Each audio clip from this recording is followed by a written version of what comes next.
সামাজিক সাংস্কৃতিক আৰু শৈক্ষিক অনুষ্ঠান নীলাচল এডুকেশ্যনেল ৱেলফেয়াৰ ছ'চাইটি চমুকৈ নিউজৰ উদ্যোগত আৰু অম্বিকাগিৰি স্মাৰক ন্যাসৰ সহযোগত চতুৰ্দশ বাৰ্ষিক অসম কেশৰী অম্বিকাগিৰি ৰায়চৌধুৰী আৰু ডক্টৰ বীৰেন্দ্ৰনাথ দত্তদেৱৰ গীত আৰু এই গীতসমূহৰ আধাৰিত সৃজনীশীল নৃত্য তথা চিত্ৰ আৰু শিল্পকলা বিষয়ক গ্ৰীষ্মকালীন প্ৰশিক্ষণ আৰু অম্বিকাগিৰি ৰায়চৌধুৰীদেৱৰ গীতৰ অনলাইন প্ৰতিযোগিতাৰ বৰ্ণাঢ্য সাংস্কৃতিক সামৰণি অনুষ্ঠান জাগ্ৰত ভগৱানলৈ সকলোকে আদৰণি জনাইছোঁ। হে শ্ৰোতা দৰ্শকবৃন্দ, যোৱা ইংৰাজী 4 তাৰিখৰ পৰা 7 তাৰিখৰ ভিতৰত যি কৰ্মশালা অনুষ্ঠিত হৈছিলে তাত চিত্ৰ আৰু শিল্পকলা বিষয়ক প্ৰশিক্ষণ দিয়া হৈছিলে। এই প্ৰশিক্ষণত অংশগ্ৰহণ কৰা ছাত্ৰ ছাত্ৰীসকলৰ পাৰদৰ্শিতাৰ প্ৰতি লক্ষ্য ৰাখি এখনি প্ৰদৰ্শনীৰ ব্যৱস্থা কৰা হৈছে। এই প্ৰদৰ্শনীখনিৰ দ্বাৰ মুকলি কৰিবৰ কাৰণে আমি বিশেষভাৱে ব্যক্তি এজনক আমন্ত্ৰণ জনাই আনিছিলোঁ। তেখেত হৈছে বিশ্ব দত্ত, সভাপতি অম্বিকাগিৰি স্মাৰক ন্যাস। তেখেতক এই কাৰ্যসূচীটোত আগভাগ লৈ দ্বাৰ মুকলি কৰিবৰ কাৰণে অনুৰোধ জনাইছোঁ। বাইদেউ আহক, বাইদেউ আহক।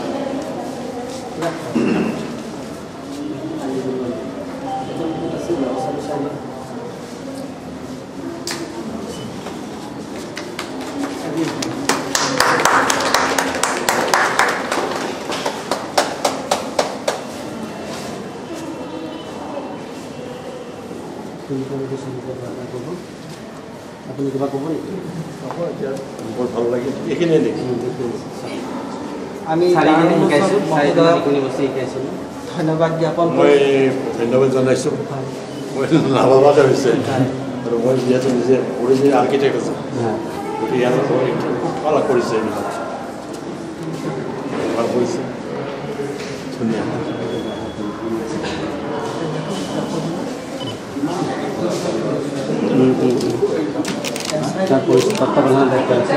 ভাল লাগে।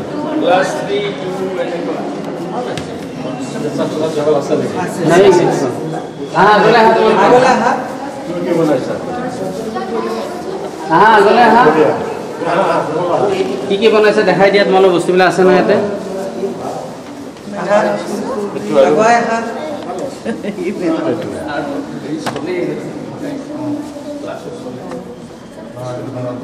খুব ভাল হৈছে। আঁকি থাকিবা। এইটো কি? এইটো কি? এইটো কোনে কৈছে? চৰাইটো বহি আছে। বঢ়িয়া, খুব ভাল লাগিছে। আঁকি থাকিবা হা। কোন ক্লাছত পঢ়া? ক্লাছ 6। 3 একদম ভয় উঠে। আমাৰ এইবিলাকেই বেছিকৈ আৰ্টছ কৰে। 6 তুমি কি আঁকিছে? এইটো বনাইছে, সেইটো ভাল বনাইছে। ভাল বনাইছে। সিহঁতে চলাই থাকিলে ভাল এইটো হ'লে। আমাৰ স্কুলখনত হেৰি কৰা ভাল বস্তু কৰি থকা হয়। নাতিনী এজনী আছে, তাই খুব ভাল আঁকে।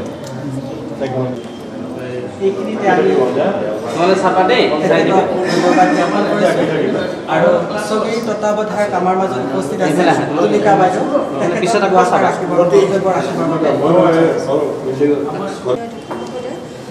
আমাৰ সামাজিক সাংস্কৃতিক আৰু শৈক্ষিক অনুষ্ঠান নীলাচল এডুকেশ্যনেল ৱেলফেয়াৰ ছ'চাইটি চমুকৈ নিউজৰ উদ্যোগত আমি প্ৰতি বছৰে গ্ৰীষ্মকালীন প্ৰশিক্ষণ হিচাপে আমি চিত্ৰকলা, নৃত্য, গীত আদিৰ প্ৰশিক্ষণ দিয়া হয়।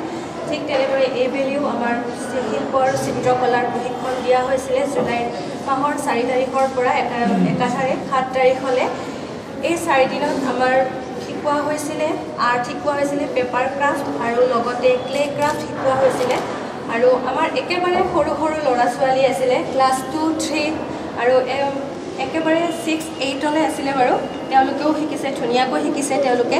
আৰু শিকাইছিলে আমাৰ জ্যোতিৰেখা কলিতা বাইদেউ আৰু লগতে তেওঁৰ লগত আৰু এগৰাকী আমাৰ ছাৰ আছিলে। ছাৰ বাৰু আজি উপস্থিত নাই, ছাৰৰ নামটো ল'ব বিচাৰিছোঁ মই, বুদ্ধ গামা দোষী। তেওঁ আছিলে, ধুনীয়াকৈ শিকাইছে বাৰু। আৰু তেওঁলোকৰ সহযোগত আমাৰ কণ কণ ল'ৰা ছোৱালী ছোৱালীবোৰে ধুনীয়াকৈ শিকিছে আৰু এইখিনি প্ৰচেষ্টা কৰাৰ বাবে মই বিশেষকৈ ধন্যবাদ জনাইছোঁ আমাৰ নিউজৰ সম্পাদক তথা আমাৰ নীলাচল জাতীয় বিদ্যালয়ৰ অধ্যক্ষ ছাৰ ৰাজীৱ কলিতা ছাৰক। এইখিনি কৈ মই বক্তব্য সামৰণি মাৰিছোঁ। ধন্যবাদ তুলিকা বাইদেউ। এইখিনিতে সকলোলৈ ধন্যবাদ পুনৰবাৰ জ্ঞাপন কৰি প্ৰেক্ষাগৃহত আসন গ্ৰহণ কৰিবৰ বাবে অনুৰোধ জনাইছোঁ। আশীৰ্বাদে সদায় জানো চাইলে ভাল লাগিছে। পাব যাব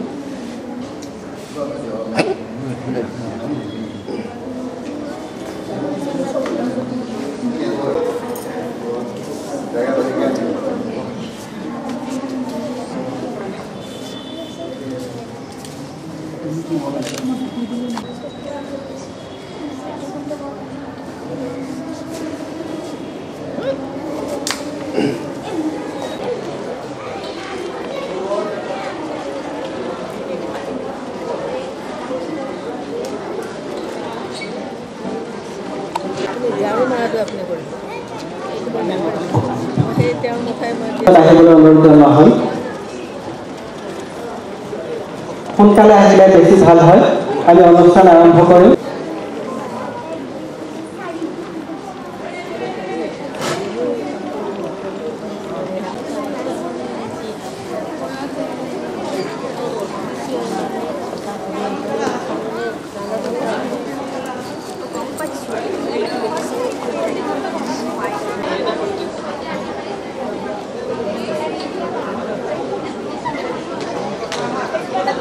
অম্বিকাগিৰি ৰায়চৌধুৰী আৰু ডক্টৰ বীৰেন্দ্ৰনাথ দত্তদেৱৰ গীত আৰু এই গীতসমূহৰ ওপৰত আধাৰিত সৃজনীশীল নৃত্য তথা চিত্ৰ আৰু শিল্পকলা বিষয়ক গ্ৰীষ্মকালীন প্ৰশিক্ষণ আৰু অম্বিকাগিৰি ৰায়চৌধুৰীদেৱৰ গীতৰ অনলাইন প্ৰতিযোগিতাৰ বৰ্ণাঢ্য সাংস্কৃতিক সামৰণি অনুষ্ঠান জাগ্ৰত ভগৱানলৈ সকলোকে উষ্ম আদৰণি জনাইছোঁ।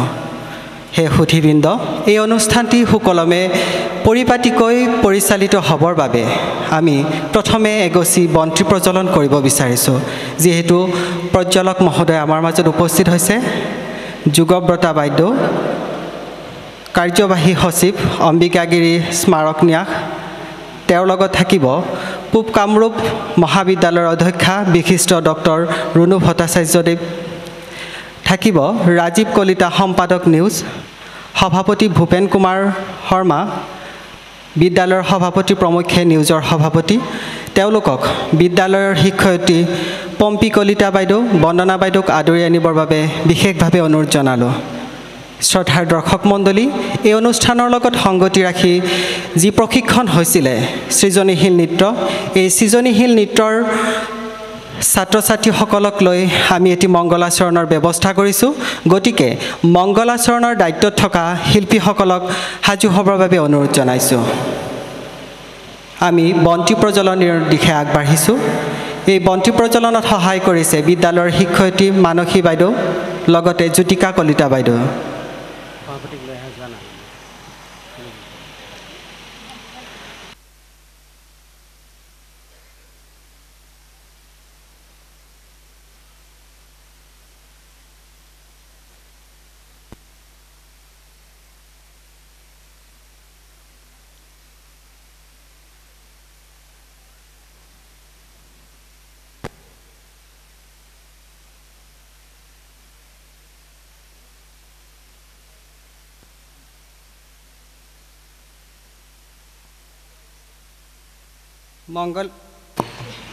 মংগলাচৰণৰ শিল্পীসকল হ'ল দৰ্শিতা বণিক্য, জুবলি ভট্টাচাৰ্য, ভনিতা ৰাজবংশী, অৰ্চিতা কন্দল্য, বৰষা বৰা, প্ৰীতিস্মিতা শৰ্মা, লিজা কাশ্যপ, জয়শ্ৰী দাস। তেওঁলোকক আমি সাজু হ'বলৈ অনুৰোধ জনোৱা হয়।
शुभं कुरु त्वं कल्याणम् आरोग्यं धनसम्पदः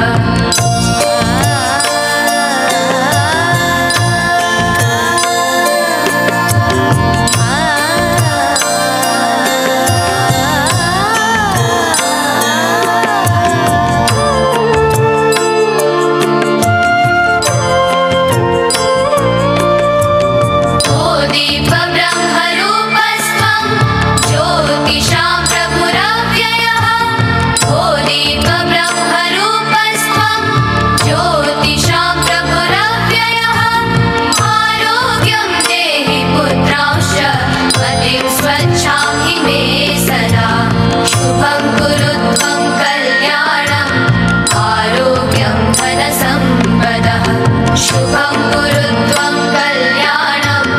आरोग्यं धनसम्पदः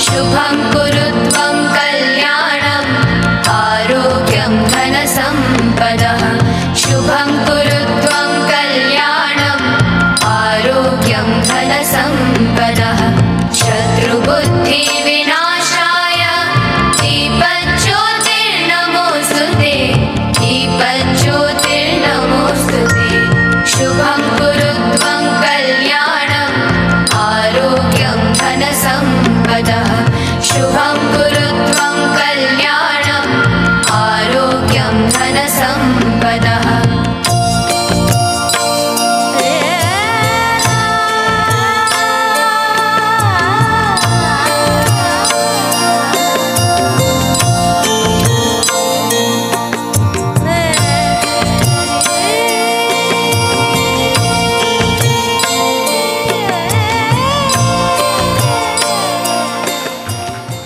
সকলোলৈ আমি ধন্যবাদ জ্ঞাপন কৰিছোঁ বিশেষকৈ জনগোষ্ঠীয় শিল্প তথা সংস্কৃতিৰ লগতে অসমৰ লোক সংস্কৃতিৰ প্ৰচাৰ তথা প্ৰসাৰ আৰু সংৰক্ষণৰ হকে কাম কৰি অহা এই সংস্থাটোৱে জনগোষ্ঠীয় গীত নৃত্য অসমৰ সুদিহুৰীয়া কণ্ঠৰ শিল্পীসকলৰ পুৰণি যিখিনি গীত আছে এই গীতসমূহ প্ৰশিক্ষণ দিয়াৰ ব্যৱস্থা কৰি আহিছে ভালে সংখ্যক পুৰণি গীত নিজাববীয়াকৈ নিউজে বাণীবদ্ধ কৰি শ্ৰোতা দৰ্শকৰ বাবে মুকলি কৰিও দিছে প্ৰতি বছৰে নিউজৰ তৰফৰ পৰা অসমৰ সাংস্কৃতিক জগতৰ বিশিষ্ট শিল্পীসকলক অসমীয়া সংস্কৃতিলৈ আগবঢ়োৱা অৱদানৰ বাবে সম্বৰ্ধনাও জনাই আহিছে অসমীয়া লোকনৃত্য জনজাতীয় নৃত্য আৰু গীতৰ ওপৰত চৰ্চা কৰ্মশালা তথা প্ৰশিক্ষণৰ ব্যৱস্থা কৰি আহিছে সময়ে সময়ে ভূপেন্দ্ৰ দিৱস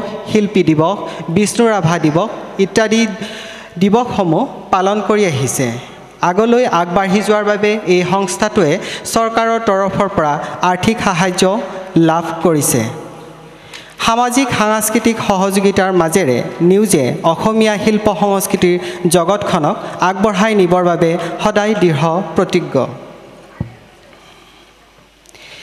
নীলাচল এডুকেশ্যনেল ৱেলফেয়াৰ ছ'চাইটি এই সংস্থাটোৰ এটি শীৰ্ষগীত গীতৰ ব্যৱস্থা কৰা হৈছে গীতটিৰ ৰচনা নিউজৰ সম্পাদক ৰাজীৱ কলিতাদেৱৰ সুৰ কৰিছে জ্যোতিকা বাইদেৱে গীতটি হৈছে প্ৰজ্ঞাৰ পাখি মেলি নিউজৰ কিছু সদস্য লগতে বিদ্যালয়ৰ শিক্ষক শিক্ষয়িত্ৰীৰ দ্বাৰা পৰিৱেশিত হ'ব প্ৰজ্ঞাৰ পাখি মেলি শিল্পীসকলক গীত পৰিৱেশন কৰিবৰ বাবে বিশেষভাৱে আহ্বান জনাইছোঁ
শিল্পীসকলক আমি ধন্যবাদ জ্ঞাপন কৰিছোঁ।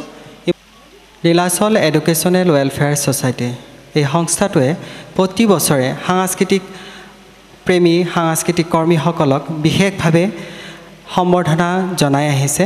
এইবুলিও আমি বিশেষ ব্যক্তি এজনক সম্বৰ্ধনা জনাব। আমি সকলোৱে জানো যে নীলাচল এডুকেশ্যন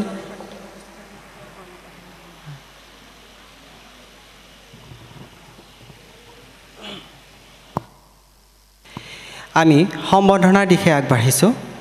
আমি সম্বৰ্ধনা জনাবলৈ ওলোৱা ব্যক্তিগৰাকীক পুনৰাই আপোনালোকৰ ওচৰত চিনাকি কৰি দিয়াৰ কোনো প্ৰয়োজন নাই। তেওঁৰ গীত তেওঁৰ কণ্ঠ সদায় আমাৰ কাণত হৃদয়ত অনুৰণিত হৈ থাকে। গধূলি আহিল তৰা জিলিকিল এধানি নিয়ৰেত গধূলি গোপালে উজলি উঠিল। হয়, আমি সেই বিশেষ ব্যক্তিগৰাকীক সম্বৰ্ধনা জনাব ওলাইছোঁ। বাইদেউ আমাৰ মাজত উপস্থিত হৈছেহি, কিন্তু তেওঁ শাৰীৰিক অসুস্থতাৰ বাবে মঞ্চত উঠিব নোৱাৰে। সেয়ে আমি তেওঁ যি ঠাইত আসন গ্ৰহণ কৰি আছে সেই ঠাইতে আমি তেওঁক সম্বৰ্ধনা জনাব লাগিব। সম্বৰ্ধনা জনোৱাৰ ক্ষেত্ৰত যিকেইগৰাকী শিক্ষকৰ দায়িত্ব দিয়া হৈছিলে তেওঁলোকক আগবাঢ়ি আহিবৰ বাবে অনুৰোধ জনোৱা হ'ল। নিউজৰ সভাপতি তথা আমাৰ বিদ্যালয়ৰ সভাপতি মহোদয় আমাৰ মাজত উপস্থিত আছে। তেখেতকো আমি সম্বৰ্ধনাটি জ্ঞাপন কৰিবৰ বাবে আগবাঢ়ি যাবলৈ অনুৰোধ জনোৱা হ'ল।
থকা বিশেষ ব্যক্তি কিছুমানক তেওঁলোকে সম্বৰ্ধনা জ্ঞাপন কৰি আহিছে। এইবেলিও নিউজে আমাৰ সংগীত জগতৰ এগৰাকী বিশেষ ব্যক্তিক সম্বৰ্ধনা জনাব ওলাইছে। মই নামটি আগতেই ঘোষণা কৰিছোঁ। তেওঁ হৈছে আমাৰ শ্ৰদ্ধাৰ মৰমৰ মণিষা হাজৰিকা বাইদেউ। তেখেতক মঞ্চলৈ আদৰি আনিবৰ বাবে অনুৰোধ জনোৱা হ'ল। আমাৰ বিদ্যালয়ৰ শিক্ষক শিক্ষয়িত্ৰীসকলক তেওঁক মঞ্চলৈ আদৰি আনিবলৈ অনুৰোধ জনোৱা হ'ল।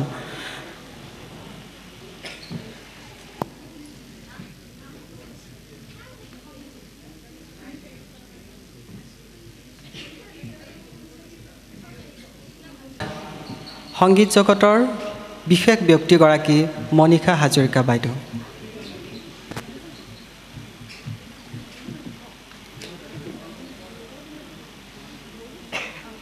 সম্বৰ্ধনাটি আগবঢ়োৱাৰ প্ৰাক্ষণত আমি তেওঁলৈ আগবঢ়োৱা সম্বৰ্ধনা পত্ৰখন পাঠ কৰিবলৈ ওলাইছোঁ। পাঠ কৰিছে নীতিজ্ঞ ৰাজনন্দনে।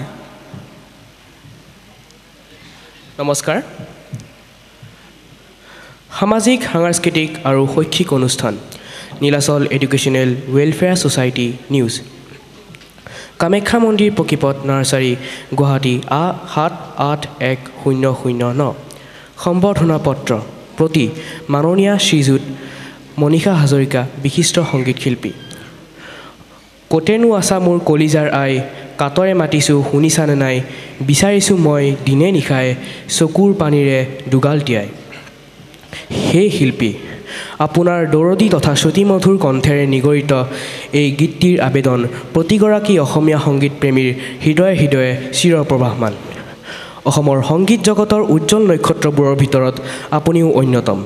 আপোনাৰ শ্ৰুতিমধুৰ কণ্ঠৰ প্ৰতিটো গীতৰ মাজেৰে অসমৰ সাংস্কৃতিক আৰু সংগীত ক্ষেত্ৰখনক পূৰ্ণতা প্ৰদান কৰি আপুনি হৈ পৰিছে প্ৰতিগৰাকী অসমীয়াৰ হিয়াৰ আমঠু। সংস্কৃতিৰ পথাৰখনত নিৰলস সাধনেৰে অসমৰ সংগীত ক্ষেত্ৰত বিস্ময়কৰ ভূমিকা পালন কৰি অহা শিল্পীসমূহৰ ভিতৰত আপুনিও অন্যতম। অসমৰ সংগীত জগতত সুৰৰ মূৰ্ছনাৰে আপুনি কেইবা দশকো ধৰি সংগীত প্ৰেমীক মোহাচ্ছন্ন কৰি ৰাখিছে। সেই শিল্পী, আপুনি কলিকতাত শ্ৰীযুতা ৰবীন্দ্ৰনাথ সেনগুপ্তা আৰু শ্ৰীযুতা অঞ্জলি সেনগুপ্তাৰ ঔৰসত জন্মগ্ৰহণ কৰিছিল। জন্মৰ সময়ৰে পৰা আপুনি কঢ়িয়াই ফুৰিছিল সংগীতৰ মূৰ্ছনা। আপোনাৰ পিতৃ ভাৰতীয় শাস্ত্ৰীয় সংগীতৰ এগৰাকী অনাতাঁৰ শিল্পী আৰু মাতৃ এক প্ৰসিদ্ধ সাংগীতিক পৰিয়ালৰ আছিল। জন্মলগ্নৰে পৰা আপুনি কণ্ঠ আছিল সংগীতৰ প্ৰতি সংবেদনশীল। কৈশোৰ কালতে বিশ্ববিশ্ৰুত শিল্পী ডক্টৰ ভূপেন হাজৰিকাৰ তত্বাৱধানত আৰু পৰিচালনাত গীত গোৱাৰ গৌৰৱেৰে গৌৰৱান্বিত আপুনি। ৰূপকোঁৱৰ জ্যোতিপ্ৰসাদ আগৰৱালা, কলাগুৰু বিষ্ণুপ্ৰসাদ ৰাভাৰ সান্নিধ্যৰে আপোনাৰ প্ৰতিভাই পাইছিল নতুন দিগন্ত। উপপথ চলচ্চিত্ৰৰ সংগীত পৰিচালনাৰে আপুনি অৰ্জন কৰিছিল অসমৰ সংগীত জগতৰ প্ৰথমগৰাকী সংগীত পৰিচালিকাৰ বিশেষ খ্যাতি। ভাগ্য, পানী, বহাগৰ দুপৰীয়া, আবেলিৰ বেলি, প্ৰতিমা আদি কথাছবি আৰু প্ৰেৰণা, প্ৰণয়, সুৰ বাহিনী, প্ৰভাতী পক্ষীৰ গীত আদি শ্ৰাব্যকেইটিৰ গীতৰ জৰিয়তে আপুনি স্পৰ্শ কৰিছিল অসমৰ সহস্ৰজনৰ কলাপ্ৰেমীৰ আত্মৰাণা। আপোনাৰ আকাশবাণী আৰু দূৰদৰ্শনৰ বাবে পৰিৱেশন কৰা গীতসমূহ অসমৰ সাংস্কৃতিক ভঁৰাল চহকী কৰা এক অনবদ্য অমূল্য সম্পদ। সেই মহান শিল্পী, জীৱন যাত্ৰাত সহযাত্ৰীৰ বাবে গীত গাই গাই ভাগৰি নপৰা আপোনাৰ অনন্য সংগীত সংবেদনশীল কণ্ঠত গধূলিৰ তৰা জিলিকে। মনৰ বতৰাবোৰ ফুলৰ পাপৰি হৈ, নীৰৱ কবিতাবোৰ নতুন নতুন হৈ ধৰা দিয়ে সুকীয়াকৈ। আইলৈ মনত পৰি বিষাদে যেতিয়া বুকু দহি নিয়ে, সেই সময়ত আপোনাৰ কণ্ঠৰ আকুলতাৰে অজস্ৰজনৰ প্ৰশ্ন কৰে, কতেনো আছা মোৰ কলিজাৰ আই। আকাশত হেৰাই যোৱা ডেউকা, পুৰি যোৱা সময়ৰ আঘাতনো আপুনি প্ৰেমেৰে ঘৰা সাহৰ বাৰমাৰে নিজকে বেৰি জীৱন যুঁজত আখৰা কৰে প্ৰতিপল। অসমৰ প্ৰতিটো প্ৰজন্মৰ জনপ্ৰিয় দৌৰদী কণ্ঠৰ শিল্পী প্ৰয়াত জয়ন্ত হাজৰিকাৰ সোঁৱৰণত আৰু সান্নিধ্যত জীৱন্ত কৰি ৰাখিবৰ বাবে শিল্পীগৰাকীৰ গীত আৰু স্বৰলিপিৰ সংৰক্ষণৰ বাবে আপুনি অহু পুৰুষাৰ্থ কৰি আহিছে। আনহাতে ভাৰতৰত্ন ডক্টৰ ভূপেন হাজৰিকাৰ বৰ্ণময় সান্নিধ্যৰে আপুনি মহান শিল্পীগৰাকীক অনন্তকাললৈ জীয়াই ৰখাৰ বাবে যি নিৰলস প্ৰচেষ্টা চলাই গৈছে, তাৰ বাবে আপোনালৈ জ্ঞাপন কৰিছোঁ অশেষ কৃতজ্ঞতা। সেই শিল্পী, আপোনাৰ জীৱনজোৰা সাংস্কৃতিক ক্ষেত্ৰখন সংগীতৰ যি অমূল্য অৱদান লগতে সুধাকণ্ঠ ডক্টৰ ভূপেন হাজৰিকা আৰু জয়ন্ত হাজৰিকাৰ সৃষ্টিৰাজিৰ প্ৰচাৰ প্ৰসাৰ আৰু সংৰক্ষণৰ বাবে আপুনি কৰি অহা প্ৰচেষ্টাৰ বাবে এই সন্মান জনাই অসম চৰকাৰে আপোনালৈ আগবঢ়াইছে জ্যোতিপ্ৰসাদ আগৰৱালাৰ পুণ্য স্মৃতিত 2024 বৰ্ষৰ সন্মানীয় শিল্পী বঁটা।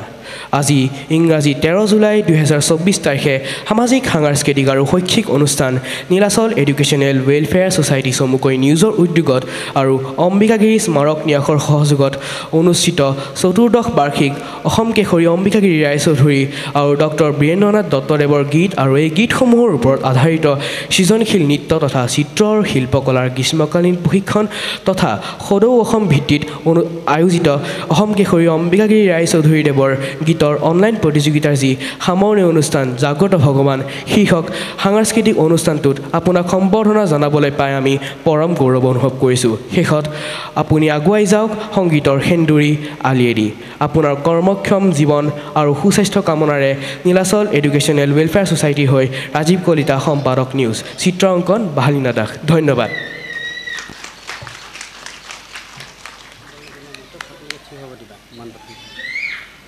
ধন্যবাদ নীতিজ্ঞ ৰাজনন্দন। এইখিনিতে আমি বাইদেউক যি সম্বৰ্ধনা জনাম তালৈ আগবাঢ়িছোঁ। প্ৰথমে বাইদেউক সম্বৰ্ধনা জনাব অসমীয়াৰ স্বাভিমান এখন গামোচাৰে জ্যোতিকা বাইদেৱে। সকলোকে আমি থিয় হ'বলৈ অনুৰোধ জনোৱা হ'ল। অকণমান সময় বাইদেউক সম্বৰ্ধনা জনোৱা সময়খিনি তেওঁৰ প্ৰতি শ্ৰদ্ধা মৰম যাচি ইতিমধ্যে পাঠ কৰা সম্বৰ্ধনা পত্ৰখন নিউজৰ সম্পাদক ৰাজীৱ কলিতা ছাৰে তেওঁলৈ আগবঢ়াই দিছে। সহযোগ কৰিছে ভূপেন্দ্ৰ কুমাৰ শৰ্মাদেৱে।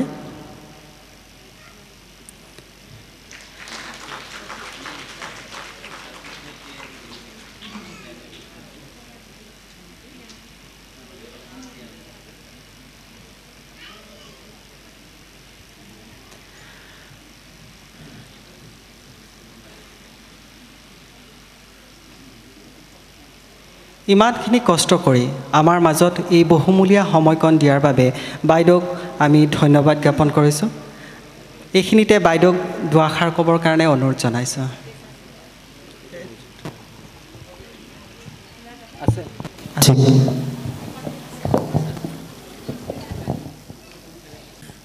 প্ৰথমতে কওঁ যে মই আপ্লুত, আপোনালোকে মোক ইমান মৰম ইমান শ্ৰদ্ধা যাচিছে যে মই অভিভূত। মই কি বুলি ক'ম, ৰাজীৱ অলপ দিন আগতে মোক মাতিব গৈছিলে। মাতিব যাওঁতে মই কৰোঁ মোৰ ভৰিখনৰ খুব বেছি বিষ হৈছে, প্ৰব্লেম চলি আছে। মই ডিষ্ট্ৰিক্ট লাইব্ৰেৰীত ওপৰত উঠি পেলাই মই তোমালোকক দেখা কৰিব পাৰিমনে নে মই ক'ব পৰা নাই। কিন্তু ইয়াতে খুব দুখৰ কথা, লিফ্ট এটা আছে। আগতে আমি লিফ্টটো ব্যৱহাৰ কৰিছিলোঁ, কিন্তু আজি কিছুদিন হ'ল লিফ্টটো বেয়া হ'ল। বেয়া হোৱাৰ পিছতে আমাৰ ভাল নহয় আৰু কোনো বস্তু বেয়াই হৈ থাকে। যি নহওক, অকণমান আগতে আমি প্ৰেছ ক্লাবত আছিলোঁ। এটি নতুন গীত পুলক বেনাৰ্জী গীত তাতে উন্মোচন কৰা হ'ল। আমি আছিলোঁ, তাৰে বহুত সংখ্যক ইয়াতে অলৰেডি আহিছে। অসীমজ্যোতি আছে, আলেখ্য, এইফালে ভণ্টি মালবিকা আছে, মই ভণ্টি বুলি মাতোঁ। যি নহওক, আমি গীতৰ জগতৰ বহুত মানুহ তাতে উপস্থিত আছিলোঁ। আকৌ আমি চব ইয়ালৈকে গুচি আহিছোঁ। কষ্ট কৰি পেলাই চিৰি উঠিছোঁ, কাৰণ ডাক্তৰে মোক চিৰি উঠা মানা কৰি দিছে। ষ্টেপছ ক্লাইম্বিং ন' বুলি কৈছে। কিন্তু আপোনালোকৰ মৰমে চাগে মোক লৈ আনিলে, কষ্ট মষ্ট কৰি উঠি আহিলোঁ। আৰু এইটো এটা নতুন প্ৰজন্মৰ কাৰণে, এই স্কুলীয়া ছাত্ৰ ছাত্ৰীখিনিৰ কাৰণে মই দেখিছোঁ তাহাঁতৰ মুখবিলাক, জিলিকি থকা মুখকেইখন দেখি পেলাই এটা শক্তি পাই যাওঁ চাগে। এই শক্তিটোকে হেৰি কৰি পেলাই ওপৰলৈ উঠি আহিলোঁ। এতিয়া কি কওঁ, এই অনুষ্ঠানটিয়ে কি কি কৰ্ম কৰিছে আপোনালোকে অকণমান জনাইছেনে? জনোৱা হৈছে নহয়। মই সিদিনাখন আমাৰ ঘৰত মাতিব যাওঁতে মই সুধিছিলোঁ, তেতিয়া গম পাইছিলোঁ যে খুব ভাল ভাল কাম কৰি আছে। মই কৈছোঁ যে আমাৰ সাংস্কৃতিক পথাৰখনৰ বাবে যিসকল সৈনিক বুলি কওঁ মই, যিসকল সৈনিকে কাম কৰি আছে, সকলোৱে আমাৰ শ্ৰদ্ধাৰ পাত্ৰ। কাৰণ আমাৰ নৱপ্ৰজন্মৰ কাৰণে আমাৰ জাতীয় যিটো স্বকীয়তা, যিটো জাতীয় সত্তা বুলি কৈছোঁ এই সত্তাটো আমি জীয়াই ৰাখিব লাগে মই সৰুৰ পৰা দেখি আহিছিলোঁ ভূপেন দাক যে ভূপেন দা এটা প্ৰচেষ্টা অহৰহ চলাই গৈ আছিলে এনেকুৱা প্ৰচেষ্টা যে ইয়াৰ পৰা এখন এটি গীত হয় গীতটো আকৌ বাংলা হয় বাংলা আকৌ কলকাতাত গোৱা হয় তাৰ পৰা আকৌ মুম্বাইলৈ যোৱা হয় হিন্দী ট্ৰান্সলেশ্যন কৰে ট্ৰান্সলেশ্যন কৰিছিল কোন কোন পণ্ডিত নৰেন্দ্ৰ শৰ্মা গুৰু মানে কেনেকুৱা বৰেণ্য ব্যক্তি কৰিছিলে মায়া গোবিন্দ কৰিছিলে গুলজাৰজীয়ে এইসকলে হিন্দী আৰু কলকাতাততো কি ক'ম গৌৰী প্ৰসন্ন মজুমদাৰ পুলক বন্দ্যোপাধ্যায় নাম কৰা সকলো গীতিকাৰ শিৱদাস বন্দ্যোপাধ্যায় মেক্সিমাম গান কৰিছে ভূপেন দাৰ গংগা আমাৰ মা পদ্মা আমাৰ মা এইটো বাংলা হৈছিলে প্ৰথমতে তাৰপিছত ভূপেন দা অসমীয়া কৰিছে তেনেকুৱা বহু গীত আছে কিন্তু শিৱদাস দাৰ গতিকে সেই যে এটা প্ৰচেষ্টা চলাইছিলে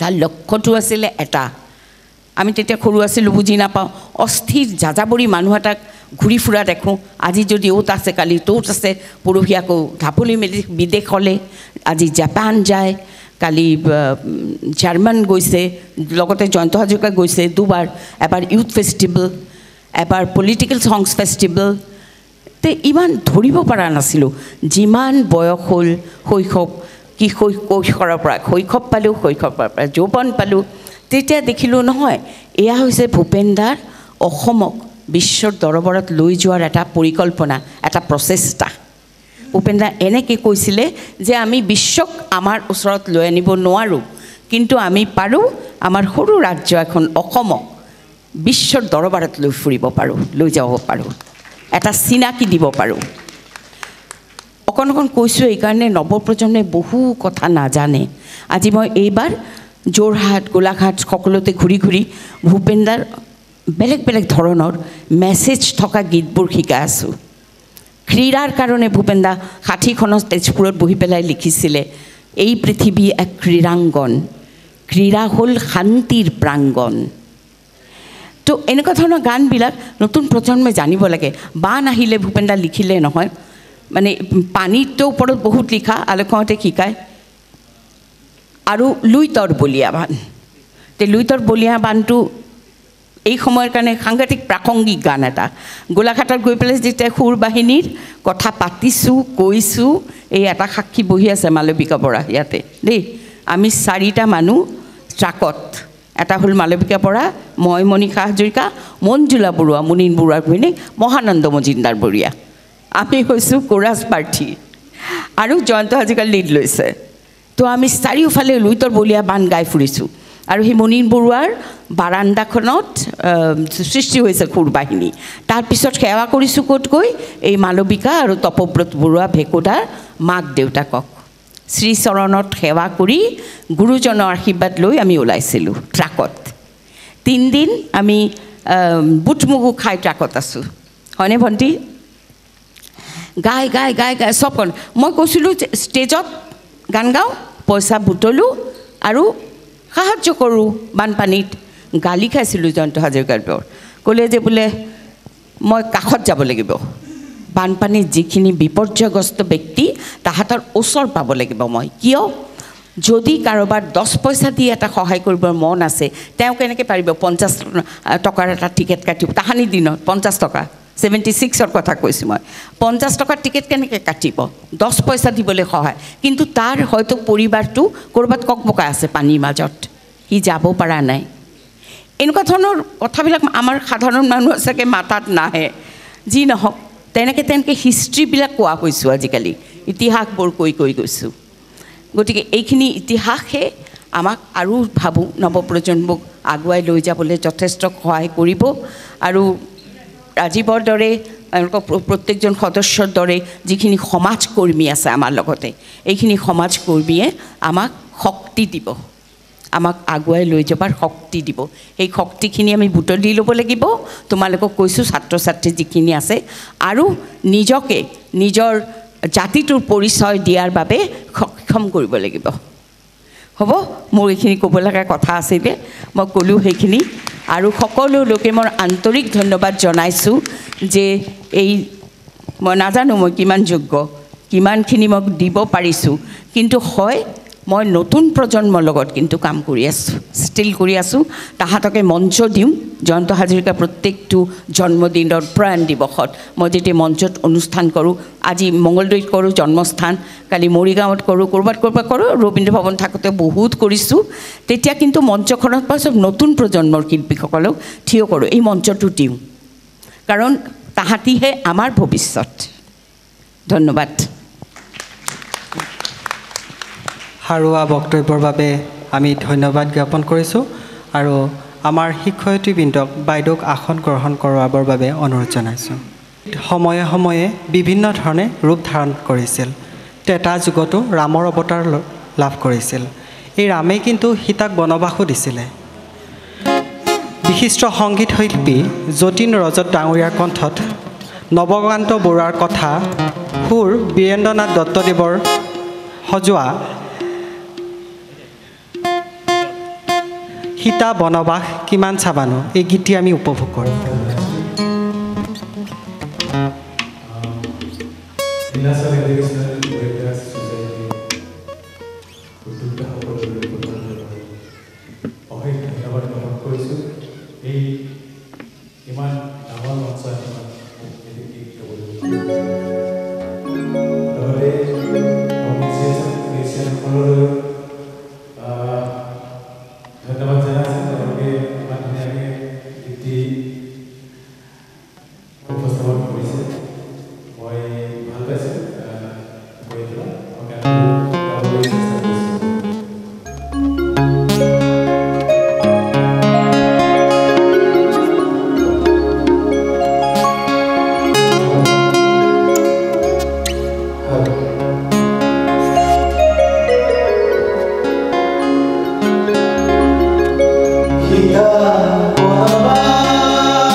শিল্পীগৰাকীলৈ আমি ধন্যবাদ জ্ঞাপন কৰিছোঁ।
কবি নৱকান্ত বৰুৱাদেৱে ৰচনা কৰিছিল আখৰৰ জখলা ভুতুকাৰে ভু আৰু কণ কণ মইনাহঁতক লৈ লিখিছিল কিছু গীত তাৰ ভিতৰত আমাৰ চিনাকি কিছুমান গীত হৈছে ফুটফুটীয়া চোলা পিন্ধা বেনি গোঠা আহকচোন প্ৰশিক্ষণৰ সময়ত গ্ৰীষ্মকালীন যি প্ৰশিক্ষণ হৈছিল সেই প্ৰশিক্ষণৰ সময়ত কিছু প্ৰশিক্ষাৰ্থীক লৈ আমি এটি গীতৰ ব্যৱস্থা কৰিছিলোঁ এটি সৃজনীশীল নৃত্যৰ ব্যৱস্থা কৰিছিলোঁ অ' ধুন ধুনীয়া এই গীতটিৰ কথা আছিল নৱকান্ত বৰুৱা সুৰ আছিলে বীৰেন্দ্ৰনাথ দত্ত ছাৰ পৰিৱেশনত সহায় কৰিছে নিষ্ঠামণি বৰ্মন উৎপলাক্ষী কলিতা পাহি দাস দীক্ষিতা ৰাভা সাগৰিকা পাঠক হীৰ্ষিতা দেৱী এই নৃত্যটিৰ নিৰ্দেশনাত আছিল জিমণি কছাৰী বাইদেউ আৰু গণেশ বৰুৱা আহক আমি নৃত্যটি উপভোগ কৰোঁ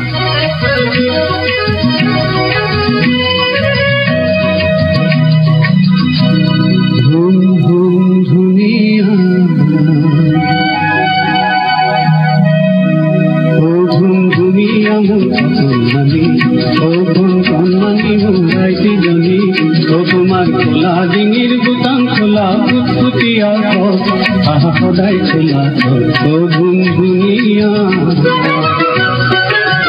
ও গুনগুনিয়া মোৰ সপোনানি ও কোন কণমানি মুগাই বিজনী ও তোমার খোলা ডিঙির বুতাম খোলা ফুটফুটিয়া সদায় খোলা ও গুনগুনিয়া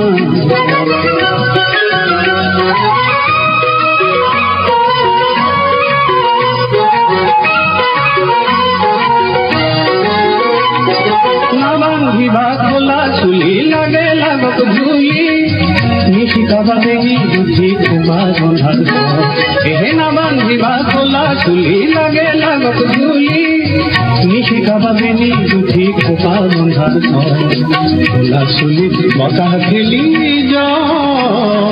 দুখ মুকালি নিয়র কণা বতাহ খেলি ও ধুনীয়া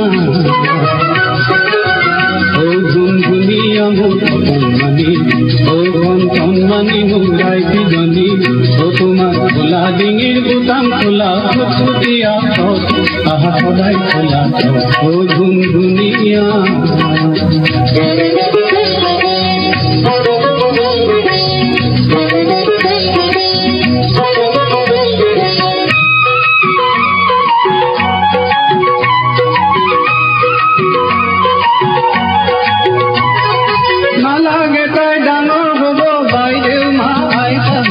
বয়সৰে বালি সন্ধ্যা বালি কৰি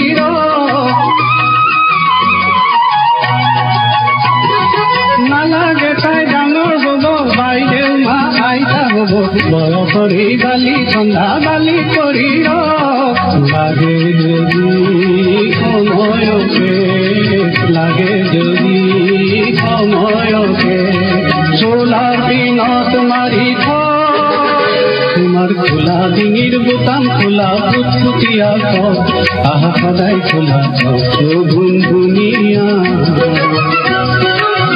ও গুনগুনিয়া মোৰ কণমানি ও কণমানি মুগাই বিজনী ও তোমাৰ খোলা ডিঙিৰ বুটাম খোলা ফুটফুটীয়া আহা সদায় খোলা ও গুনগুনিয়া ও গুনগুনিয়া গুনগুনিয়া গুনগুনিয়া ও আইতে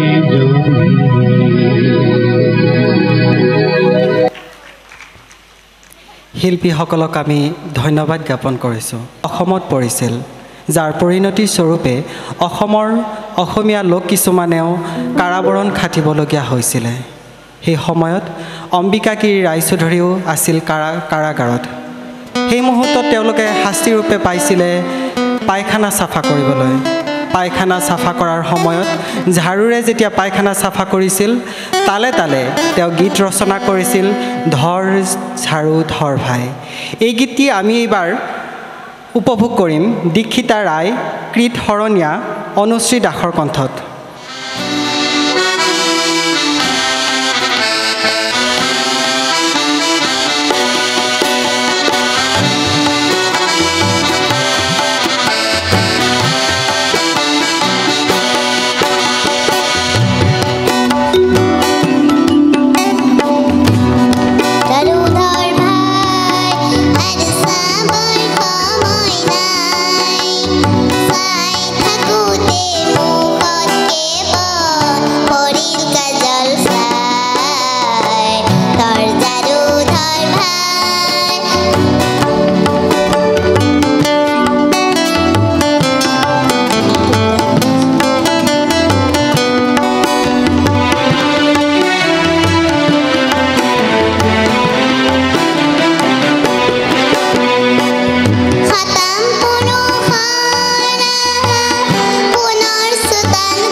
তিনিওগৰাকী শিল্পীকে আমি ধন্যবাদ জ্ঞাপন কৰিছোঁ। জীৱনটোত আমি বহুতেই বিচাৰোঁ, কিন্তু পোৱা নোপোৱাৰ মাজতেই আমাৰ জীৱনে বেলি ভাটি দিয়ে।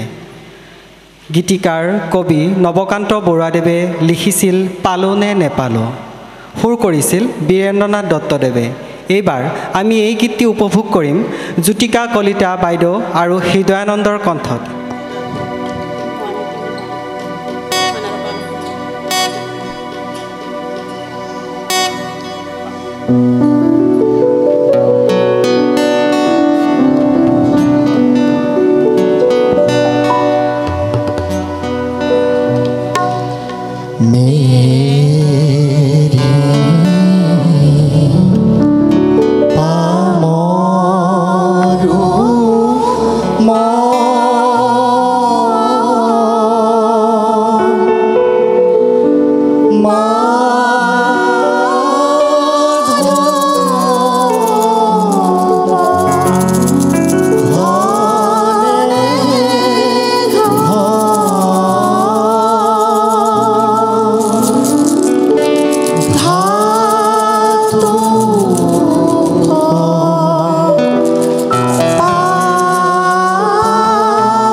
বেয়া লাগে। এই মুকলিমূৰীয়া মনটোৰে এই নীলা আকাশখন, বগা বগলী জাক, সেউজীয়া পথাৰখন চাবলৈ আমাৰ সকলোৰে মন যায়। কবি নৱকান্ত বৰুৱাদেৱে লিখি উলিয়াইছিল বগলী বগাকৈ সৌ পথাৰৰ আকাশত। আহকচোন এই গীতটিত আমি এটি সৃজনীশীল নৃত্য উপভোগ কৰোঁ।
নীল আকাশত কোনে সজালে, নীল আকাশৰ বগা ডাৱৰ পথাৰলে কোনে নমালে। সৌ পথাৰৰ কহুৱা ফুল নীল আকাশত কোনে সজালে, নীল আকাশৰ বগা ডাৱৰ পথাৰলে কোনে নমালে। আহিনে আহিনে আহিনে আহিনে আহিনে আহিনে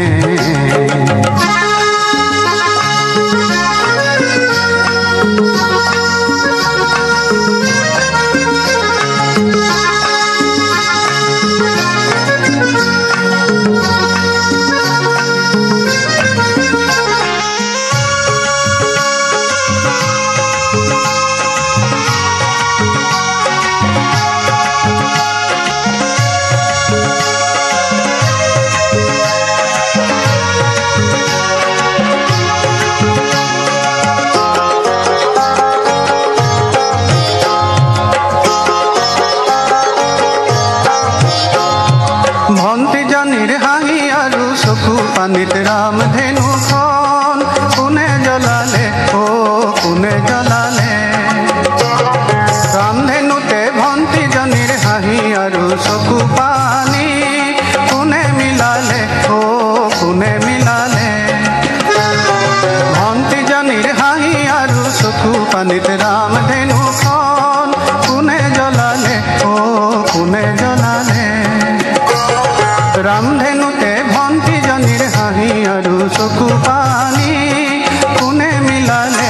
আহিনে আহিনে আহিনে অ পথাৰৰ কহুৱা ফুল নীল আকাশত কোনে সজালে, নীল আকাশৰ বগা ডাৱৰ পথাৰলে কোনে নমালে।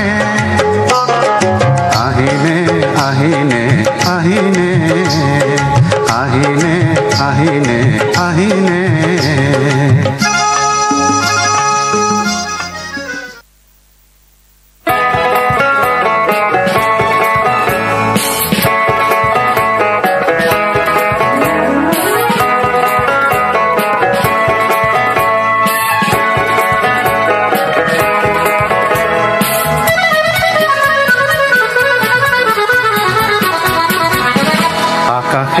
বতাহে ইমান সুৰৰ গুণগুণ, মোৰ গানলে এটি সুৰুতা নাহে চোন নাহে চোন নাহে চোন। আকাশে বতাহে কিমান সুৰৰ গুণগুণ, মোৰ গানলে এটি সুৰুতা নাহে চোন নাহে চোন নাহে চোন।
চোন নাহে চোন নাহে চোন আকাশে বতাহে কিমান সুৰৰ গুণগুণ মোৰ গানলে এটি সুৰো তাত নাহে চোন নাহে চোন নাহে চোন